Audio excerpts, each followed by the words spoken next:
I feel like the time has finally come. I have suffered enough because of this one item, and that item is gunpowder. There aren't a whole lot of things you can use gunpowder for. You can craft TNT and rockets with it. Wait, is that it? Really? Well, whatever. Those two items are one of the coolest items in the game. With one, you can make big hole in earth. With the other, you fly. Wonderful. So it is one of the most necessary items in the entire game, and for that reason we are going to get infinite of them, which is a large number. This farm took between 15 and 20 hours to complete, so it goes without saying that this video took a lot of effort. So if you do go on to enjoying this video, please consider subscribing. Welcome back to the hardcore series. I would like to start off this episode by saying that last episode I built a freaking mountain which took like 60 hours, not even including the 10 hours of resource gathering or the editing, so if you haven't seen that video, please go check it out. I'm sorry for being so obnoxious. I will be good from now on, don't worry. From this angle, you can still see a lot of the things I need to fix on the mountain. There's a hole there and I still need to finish this entire side. But that's not what this episode is about. I'm currently thinking, where should I place the creeper farm? Where would it be the most convenient to reach? Where would it look the most aesthetic, etc. But before I start digging out a massive area, one of the first things I want to do is light up most of the caves around. So I'm going to make enough torches that would be enough to light up the entire surface of fucking Jupiter. And let's start caving. I'm just looking if there are any caves around that are visible from the surface. Oh, there's one. Jesus Christ, I took a lot of damage. Wow. Ah! Damn, I haven't been in a cave for such a long time. It's kind of cool being down here again. It feels kind of nostalgic. I'm just going to run and keep on putting down as many torches as humanly possible. I want to make sure that there aren't any dark spots that can screw with my drop rates. A cool way of finding caves is to crank up the hostile creatures volume and start digging in a way, and try listening for zombies or skeletons, and if you hear something, just start digging in that direction. I forgot how annoying it is going to be lining all these ravines up.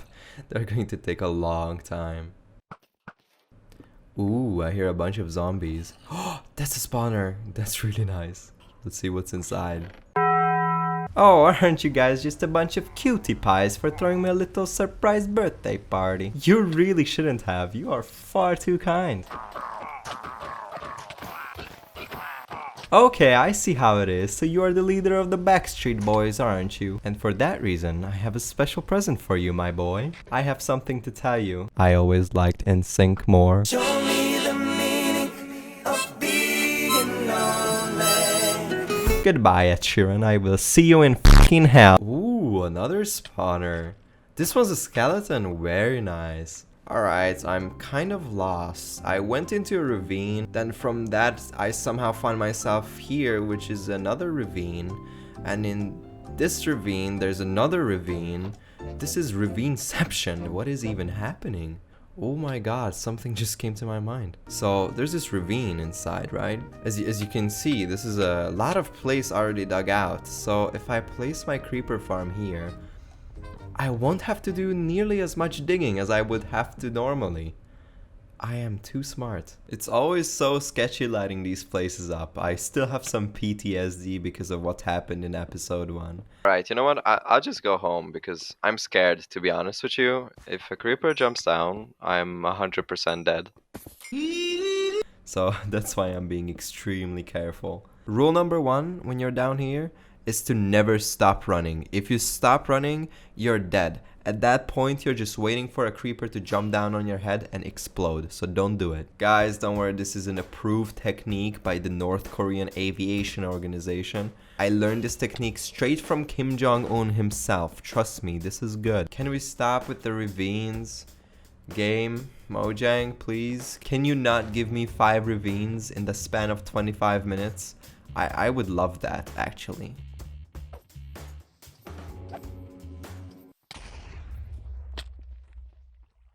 Alright, I only managed to almost die only once during like 10 hours of caving, so you know, I'm gonna chalk that up as a little win for myself on the board.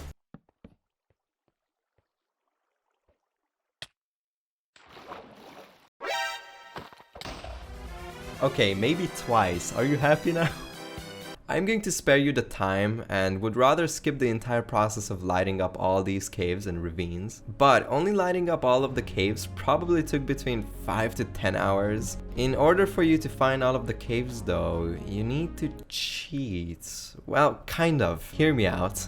You need to use a bug in order to find all of the caves, which I had to use to keep my sanity. Otherwise, if you decide on not using the bug, you're literally just poking around in the dark, trying to find the rest of the caves that you missed.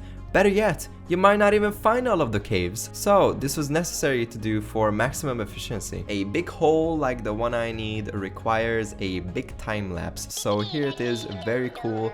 Took like 4 hours to dig this thing. So you're currently seeing 4 hours of footage compressed into probably like 15 seconds, which is neat. Yeah, cool. A little explanation is necessary for you to understand how a creeper farm works, so give me 20 seconds and I'll explain. First, you build the spawning platforms, then you make sure that you place trapdoors on the ceilings so 2-block tall mobs cannot spawn. Then you have to make sure that spiders cannot spawn in. Spiders need a 3x3 spawning area, so for that reason you're going to place a bunch of slabs in a smart pattern so they cannot spawn. Then comes the interesting part.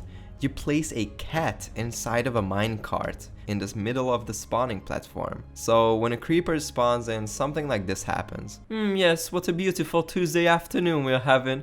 Jesus fucking Christ, what the fuck is that creature? Make it stop. God, why did you birth me into a place like this? I'd rather choose death, what the fuck? And then he just runs into his death, falls down, and you collect the stuff they drop. That's pretty much what's happening in this farm.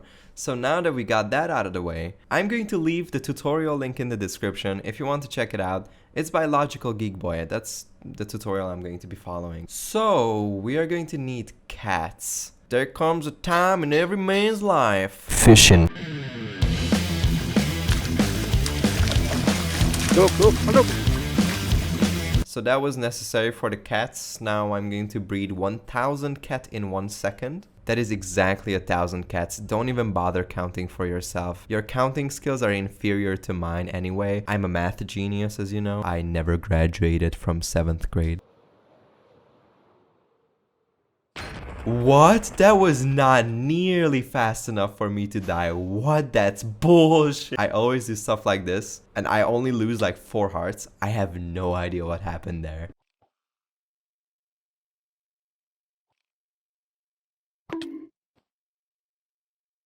We have a little problem here. So as you can see, we're almost finished with the hole, but we have a bunch of slimes on the bottom of this. And you know, minecart item collection systems and slimes don't really go well with each other all that much, so we will have to do something about this. Now, I suspect that they are coming from that area somewhere. I've seen a couple of them coming out of there, so I'm just going to spawn-proof this entire chunk and hope that will fix the problem. Oh, did you see that? He just spawned in there. So that proves what I said earlier about that chunk being the slime one. So that is the killing area done. The fancy redstone is done, even though I have no idea how it works. It looks pretty cool. First layer of the farm. Second layer. Trapdoors in place. Cat in place. And the last layer. Done. Now we are done, but for some reason the redstone isn't correct. And I checked the video so many times already. Checked every single little detail like 5 times, yet it doesn't work. It is so frustrating. Why? You know what? Fuck it. I'm deleting this entire section. That seemed to have fixed the problem somehow. What? Now, all that is left for me to do is create a storage area and somewhere I can AFK. Alright, so the storage area is done. I know that it doesn't look that great, but I will change this later on anyway once I'm done with my base that you guys are not allowed to see just yet, by the way. Subscribe to see what I will build as my base in the upcoming couple of episodes. Maybe? I don't know. One thing I completely forgot about is that we have already lit up all of the caves around, so that's not a problem anymore. But what we haven't done yet is light up above ground, so that all of the mobs will spawn in our system even when it's dark out. So I'll just do that real quick.